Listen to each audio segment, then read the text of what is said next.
Everyone, this is Shikha Shrivastava from mathematics farm. आज हम लोग क्या पढ़ेंगे? आज हम लोग class 7 chapter 11 that is exponents and powers में एक्सरसाइज 11.1 का क्वेश्चन नंबर 3 सॉल्व करेंगे। Question is express each of the following numbers using exponential notation. आपको इन नंबर्स को एक्सपोनेंशियल नोटेशन का यूज करके एक्सप्रेस करना है। एक्सपोनेंशियल नोटेशन मींस बेस और एक्सपोनेंट का यूज करके इन नंबर्स को एक्सप्रेस करना है। मींस आपको इन नंबर्स को एक्सपोनेंशियल फॉर्म में लिखना है। तो एक्सपोनेंशियल फॉर्म में लिखने के लिए सबसे पहले हम इन नंबर्स का प्राइम फैक्टराइजेशन करेंगे। प्राइम फैक्टराइजेशन करने से इन नंबर्स को हम as a product of prime factors लिख लेंगे। देन उसके बाद इसको हम एक्सपोनेंशियल फॉर्म में एक्सप्रेस कर देंगे। तो चलिए फर्स्ट का प्राइम फैक्टराइजेशन करते हैं। 512 ये 2 से डिविजिबल है। 2 2 जा 4, कैरी आया 1 बन गया 11, 2 5 जा 10, कैरी आया 1 बन गया 12, 2 6 जा 12। फिर से ये 2 से डिविजिबल है। 2 1 जा 2, 2 2 जा 4, कैरी आया 1 बन गया 16, 2 8 जा 16। फिर से ये 2 से डिविजिबल है। 2 6 जा 12, 2 4 जा 8। फिर से ये 2 से डिविजिबल है। 2 3 जा 6, 2 2 जा 4। फिर से ये 2 से डिविजिबल है। 2 1 जा 2, 2 6 जा 12। ठीक है। फिर से ये 2 से डिविजिबल है। 2 8 जा 16। फिर से 2 से डिविजिबल है। 2 4 जा 8। फिर से 2 से डिविजिबल है। 2 2 जा 4 एंड 2 1 जा 2।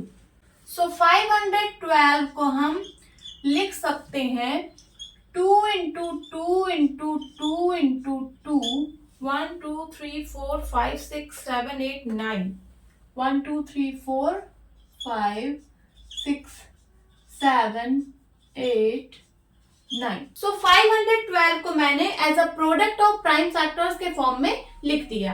अब आप इसको बेस और एक्सपोनेंट का यूज करके एक्सपोनेंशियल फॉर्म में लिख सकते हैं। तो यहाँ पे बेस क्या है?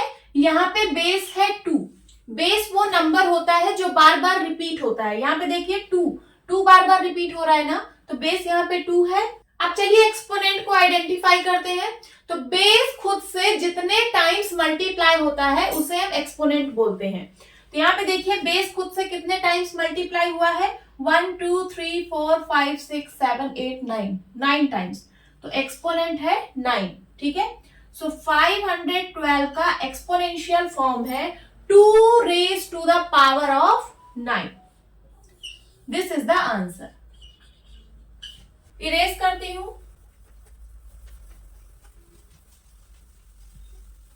अब चलिए सेकंड का प्राइम फैक्टराइजेशन करते हैं। 343 ये जो नंबर है ये 2 से डिविजिबल नहीं है, 3 से डिविजिबल नहीं है, 4 से डिविजिबल नहीं है, 5 से डिविजिबल नहीं है, 6 से डिविजिबल नहीं है, ये 7 से डिविजिबल है। ठीक है। 7 4 जा 28, कैरी आया 6 बन गया 63, 7 9 जा 63। फिर से ये 7 से डिविजिबल है। 7 7 जा 49, 7 1 जा 7। सो 343 को हम लिख सकते हैं 7 इंटू 7 इंटू 7। अब चलिए बेस और एक्सपोनेंट को आइडेंटिफाई करते हैं और इसको एक्सपोनेंशियल फॉर्म में एक्सप्रेस करते हैं। तो बेस यहाँ पे 7 है। बेस वो नंबर होता है जो बार बार रिपीट होता है। यहाँ पे देखिए 7 बार बार रिपीट हो रहा है, तो बेस 7 है। और एक्सपोनेंट क्या होता है? तो बेस खुद से जितने टाइम्स मल्टीप्लाई होता है वो होता है एक्सपोनेंट। बेस खुद से कितने टाइम्स मल्टीप्लाई हुआ है? 3 टाइम्स। ठीक है। तो एक्सपोनेंट होगा 3। तो इस नंबर का एक्सपोनेंशियल फॉर्म होगा 7 raised to the power of 3। This is the answer. अब चलिए थर्ड का प्राइम फैक्टराइजेशन करते हैं।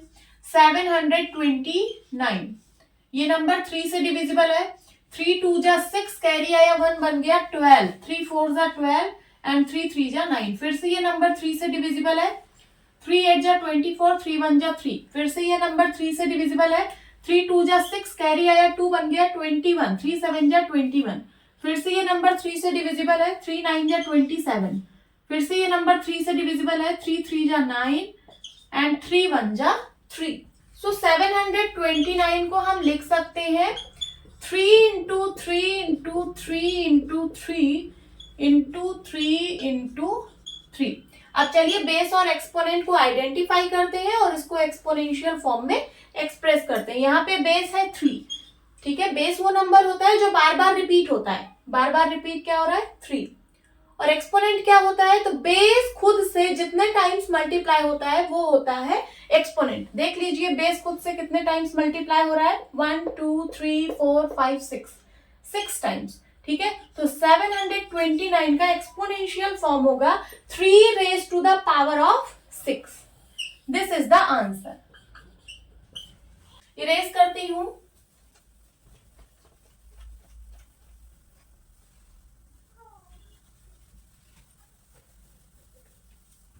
नाउ फोर्थ, चलिए इसका प्राइम फैक्टराइजेशन करते हैं। 3125 यूनिट प्लेस पर 5 है तो ये नंबर 5 से डिविजिबल है। चलिए 5 से डिवाइड करिए।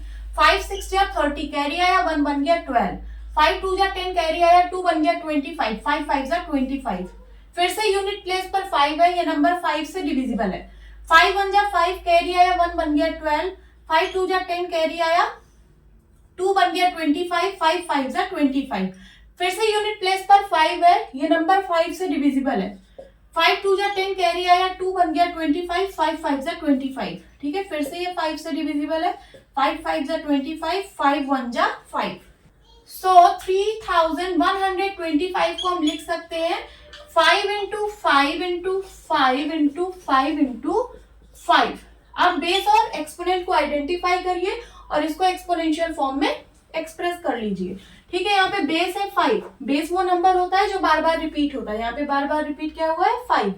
और एक्सपोनेंट क्या होता है, तो बेस खुद से जितने टाइम्स मल्टीप्लाई होता है वो होता है एक्सपोनेंट। तो बेस यहाँ पे 5 है, 5 खुद से कितने टाइम्स मल्टीप्लाई हुआ है 1 2 3 4 5 टाइम्स। ओके, सो 3125 का एक्सपोनेंशियल फॉर्म होगा 5 raise to the power of 5। This is the answer. Note down कर लीजिए। होप स्टूडेंट्स आपको ये क्लास अच्छी लगी होगी। मिलती हूँ अपनी नेक्स्ट वीडियो में, तब तक के लिए बाय बाय, टेक केयर।